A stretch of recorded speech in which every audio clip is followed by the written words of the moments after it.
Magandang araw po sa inyong lahat.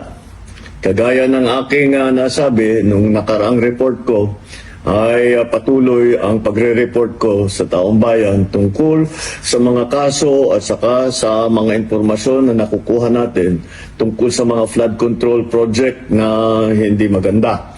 At kaya ngayon ay nais kong ipalaman sa ating mga kababayan na ang ICI at saka ang DPWH ay lahat ng nakuha nila na impormasyon ay ire-refer, ibibigay na sa ombudsman para imbestigahan ng ombudsman. Ito ay tungkol sa mga impormasyon ng dating Speaker Martin Romualdez at saka ni Saldico. Pag nakita lahat ng ebidensya, baka mag-file ng kaso ng plunder o anti-graft o indirect bribery. Malakas naman ang loob natin na yung ombudsman, ang ginagawa lamang ay sumusunod sa ebidensya.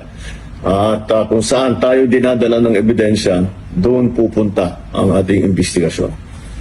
Maraming salamat po. Magandang araw po sa inyo lahat.